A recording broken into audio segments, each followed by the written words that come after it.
up and address the gathering?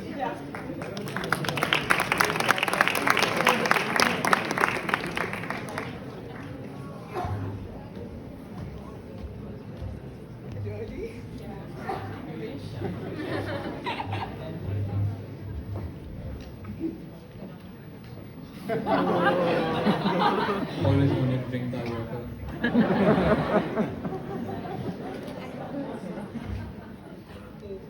So a while ago, I got 2 notifications on WhatsApp from 2 best friends. The first was from Dia Ahuja, telling me that it was about time we finish up our grad speeches. The second was from Shana Singh. This is kind of like a weekly message I get from her, asking if I wanted to meet her and her friends at Kutub Hotel. And I won't lie, it was a hard choice, but I decided to stay in, delete Snapchat to avoid all the FOMO I'd get of stories of people holding up neon signs and fooleries and writing a speech. So I started to make a list of everyone I wanted to thank. My friends, my parents, my teachers. But then I realized this speech isn't about me. It's about you. It's about us. The batch of 2022. The COVID batch. The batch who was promised so many things that we didn't end up getting due to unforeseen circumstances. The ability to throw a grad for our seniors, more in real person teaching hours. And then a few days ago, someone I know who had a really nicely planned grad proposal on a football field, which their grad date actually missed because she was too busy taking pictures. Thank you, Tanisha. The point is today, I wanted to, for the first time offline, address our batch, go over the journey we've been through, and the one we're about to undertake. Namaskar, Mr. Arun Bharatram sir, Radhika ma'am, Vasti ma'am, Manisha ma'am, Monica ma'am, Mathur ma'am, parents, grandparents, teachers, juniors, and of course, the batch of 2022, welcome to your graduation. We're in our last leg of school, the time when we laugh together for the last time because you're so happy to be around everyone after so long. When you cry together because you don't want it to end. And when you wonder why on earth DJ Manu was blasting Mo Bamba in the school board. I want to address what unites us as a batch. I think there's 2 things. The first is the many memories we've made together, despite the fact that we had few opportunities to make them. And the second is the struggles we've gone through collectively. I want to start with the latter, because obstacles like having to stay at home for long periods of time, not being able to meet our friends, submissions, exams, Pratik Tekwani, flavor, air, you name it. But there's a lot more. But there's a lot more that happens behind the scenes that we may not always be cognizant of. COVID impacted us in ways that we could not have imagined. Beyond the struggles of not being able to go out, I think it really impacted our psyche. And when you haven't attended school in 2 years, it's normal for things to stop feeling real. But I promise that's not just you, that's everyone. If you think you've forgotten how to just sit down and study, you're not alone. If you feel a lack of motivation to achieve what everyone around you tells you is so important, you're not alone. If you've lost someone due to COVID and you feel empty, you're not alone. And if you think you're forgetting what life was like and who you were before COVID, you're not alone. Times like these come in everyone's lives, and it really is very unfortunate that for us collectively, it came at such a critical time, our last year in high school, but the pressure is just immense between college applications, exams, personal problems, you name it. And now we're going off to college in a few months. Most of us, that is, hopefully, if you don't watch Gary Vee's terrible reels on how college is useless. And it's going to be scary. We're entering a new place, a new city, for some people, a new country. You may not know everyone there, you may doubt how smart you are, you may miss the comfort of your friends and parents back at home. However, I find comfort in the fact that I feel well equipped to deal with the challenges that unforeseen circumstances throw at me. Because that's exactly what I and all of us have been doing for the past few years. Life keeps throwing rocks at us. Governments impose lockdowns, people break off relationships, women in saris get our favorite restaurant shut down. But when life around us is so crazy, we all just need to take a minute, embrace our inner Cassie from Euphoria, look life in the eye and go, I'm crazier.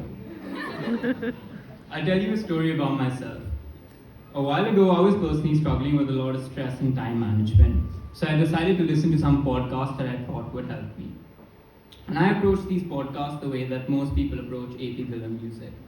Getting the general vibe, not really understanding what was actually being said, and then hearing it on repeat until I got sick of it. Then I realized what actually helped was talking to other people just like me. And that's the true value of this batch. We're all on the same boat. And our limited interaction in the past 2 years is what unites us. And it doesn't take much. You don't need a million friends.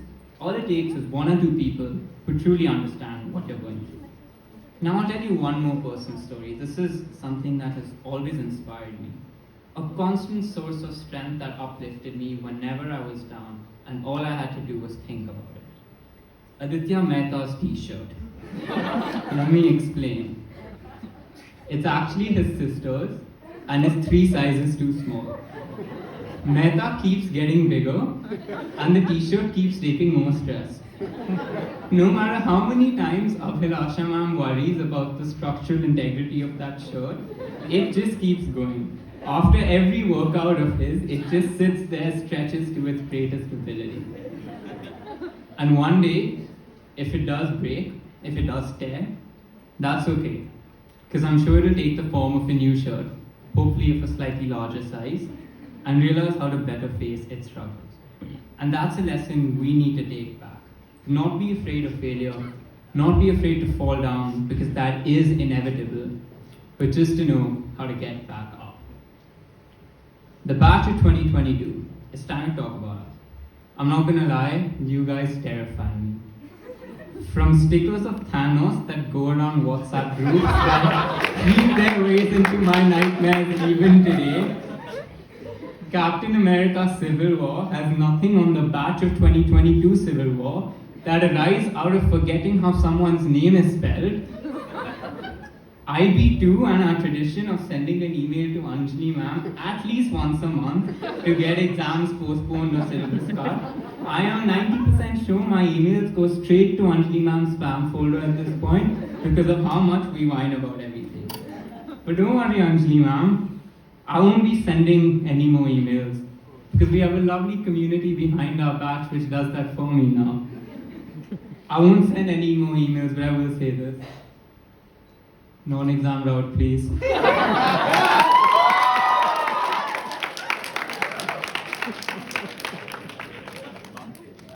But I love it. I love just how close we are, even though we haven't seen each other in so long.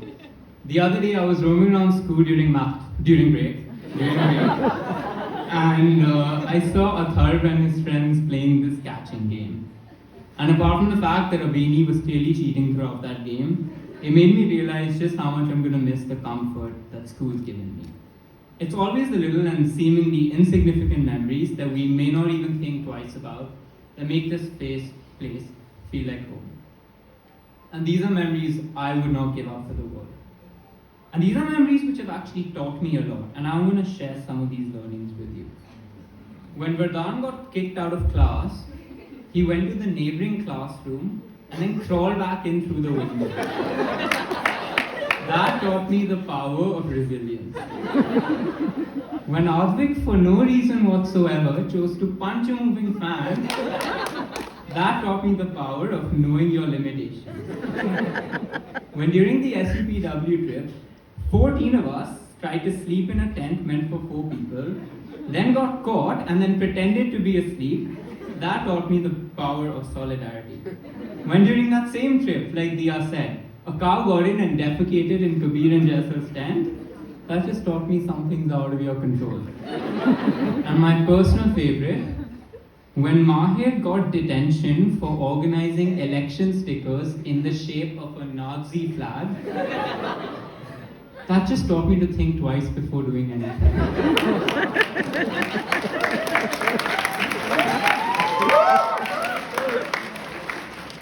I wish I could say I wasn't sad about missing out on the conventional school life. I'm sure today that we all miss the little things in school, football during break, chilling with our friends during free periods. Even running away from teachers has its own charm, which Sart and Summer can teach us a lot about. But I don't want to end this speech on a sad note. I now realize that I'm extending the time that was allotted for me to give this speech even more than Akila extends the definition of 50% capacity. So I want to end by saying this.